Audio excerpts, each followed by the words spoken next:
बच्चों, welcome to next step classes. जैसा part 1 में हमने 5 MCQ कर लिए थे, अब बाकी के जो 5 MCQ हैं वो हम इस वाली वीडियो में कंप्लीट करेंगे। तो 1 2 3 4 5 हो गए थे, 6 वाला 6 क्वेश्चन क्या है कि the part of human brain that is responsible for the maintaining the posture and balance of the body is.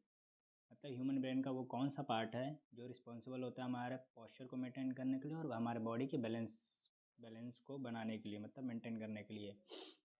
तो इसका करेक्ट ऑप्शन जो होता है वो होगा आपका सेरेबलम। सेरेबलम जो होता है वो क्या करता है, हमारे रिस्पॉन्सिबल होता है maintaining the posture and balance of the body. अब इसका पूरा एक्सप्लेनेशन आपको मैं यहाँ नीचे प्रोवाइड करा दिखा देता हूँ। तो सेरेबलम क्या है? Cerebellum is a part of hind brain, और ये कहाँ लाई करता है? तो it lies on the roof of the hind brain के रूफ पे ऊपर, and control the coordination and adjustment of the movement and posture of the body. फिर आपको हिंड ब्रेन की बात आई तो उसका और भी पार्ट्स बता देता हूँ। पॉन्स एंड मेडुला भी उसके पार्ट्स होते हैं। तो पॉन्स का क्या काम होता है? ये पार्ट लेता है रेगुलेटरी रेस्पिरेशन में, और ये मेडुला के ऊपर लाई करता है। मेडुला ऑब्लिंगेटा का क्या काम होता है? तो it lies at floor of the hind brain and continue into the spinal cord. इसका फंक्शन होता है, it is the regulating centre for swelling, coughing, sneezing and vomiting. ठीक, it is also responsible for involuntary activity. जैसे heart beat होती है, इस पर हमारा कंट्रोल नहीं होता है, उनको कहते हैं इनवॉल्यूंट्री। ब्रीदिंग हो गया, ब्लड प्रेशर हो गया, ठीक है। तो ये इनके भी फंक्शन मैंने ऐड कर दिया इस PDF में, जो आपके लिए फ्रूटफुल होगा। अब आते हैं क्वेश्चन नंबर 7 पे। क्वेश्चन नंबर 7 क्या कह रहा है? और ये वाला क्वेश्चन आपका रिलेटेड है कंट्रोल एंड कोऑर्डिनेशन ब्रेन वाले पार्ट से। अब क्वेश्चन नंबर 7 क्या कह रहा है कि which of the following lenses would you prefer to use while reading small letter founds in the dictionary. Dictionary में जो छोटे छोटे लेटर होते हैं उसको देखने के लिए आप कौन सी टाइप की लेंस यूज़ करेंगे? तो इसका करेक्ट ऑप्शन होगा ऑप्शन नंबर सी, और convex lens of focal length 5 centimetre. ये आपका किस चैप्टर से रिलेटेड है आप बता सकते हैं? ये तो आसानी से, जो आपका रिफ्लेक्शन एंड रिफ्रैक्शन चैप्टर है उस चैप्टर से रिलेटेड है, ठीक है। तो ये रहा आपका convex lens of focal length 5 centimetre. Explanation में देखिए कि convex lens is used for reading small letter. छोटे लेटर को पढ़ने के लिए कॉन्वेक्स लेंस यूज़ करते हैं हम डिक्शनरी में। क्यों? क्योंकि ये मैग्नीफाई कर देता है, और इमेज जो होता है किसी ऑब्जेक्ट की, उसकी इमेज को क्या करता है? इनलार्ज कर देता है या मैग्नीफाई कर देता है। As convex lens of shorter focal length has greater power, क्योंकि हमको पता है, क्या पता है कि power equal to 1/f focal length होता है मीटर में, ये हमको पता है, ठीक है। तो जैसे जैसे अगर मैं उसका कहूँ कि फोकल लेंथ उसका बड़ा है, ग्रेटर, मतलब अगर फोकल लेंथ शॉर्टर है तो फोकल लेंथ शॉर्टर होगा तो उसका पावर क्या होगा? बड़ा होगा। इसलिए कह रहा है कि as convex lens of shorter focal length has greater power as compare to convex lens of greater focal length. ठीक, सो वी विल यूज़, इसलिए हम क्या यूज़ कर रहे हैं? Convex lens of focal length 5 centimetre. Focal length जिसका कम है उसका पावर ज़्यादा होगा, और कॉन्वेक्स लेंस इसलिए यूज करें क्योंकि ये मैग्नीफाई कर देता है इमेज को। तो आपको होपफुली बहुत अच्छे से समझ में आ गया होगा। अब आते हैं क्वेश्चन नंबर 8 पे। क्वेश्चन नंबर 8 क्या कहता है?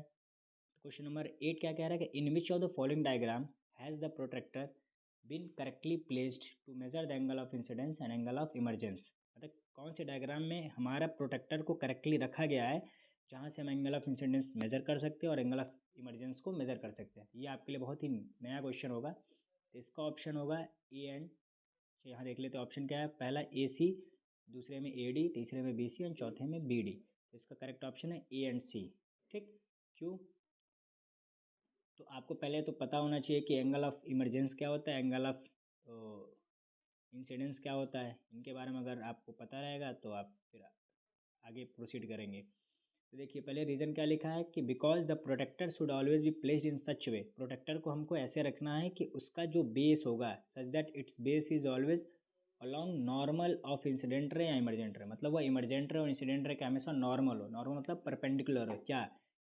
उसका बेस, मतलब जो हमारा प्रोटेक्टर हो उसका बेस ये हमने बनाया था, तो ये जो बेस है ये हमेशा इंसिडेंट रे के या इमरजेंट रे के जो निकलेगा उसके हमेशा नॉर्मल हो, ठीक है। और एंगल ऑफ इंसिडेंस क्या होता है? तो it is the angle between the incident ray and normal रे के बीच में जो एंगल होता है उसको एंगल ऑफ इंसिडेंस कहते हैं at the point of incidence पे। और एंगल ऑफ इमरजेंस क्या होता है? तो it is the angle between the emergent ray and the normal ray at the point of emergence. ये आप पढ़े ही होंगे, ठीक है। तो ये इसके बारे में हो गया। अब आते हैं क्वेश्चन नंबर 9 पे। क्वेश्चन नंबर 9 क्या कह रहा है? क्वेश्चन नंबर 9 क्या रहा है, you are given water, mustard oil, glycerine and kerosene, in which of this media a ray of light incident obliquely at some angle would bend the most, किस पे मतलब बेंड ज़्यादा करेगा, इतने ये आपको दिया गया, किस मीडिया में बेंडिंग ज़्यादा होगी ये बताना है। रिफ्रैक्टिव इंडेक्स पानी का दिया 1.33, मस्टर्ड ऑयल का 1.46, ग्लिसरीन का 1.473 और केरोसिन का 1.44। ऑप्शन ए है वाटर, ऑप्शन बी है mustard oil, option C glycerine और ऑप्शन डी है केरोसिन। इसके बारे में देख लेते हैं। ठीक, तो किस कौन सब कहाँ पे सबसे ज़्यादा बेंड बेंड करेगा।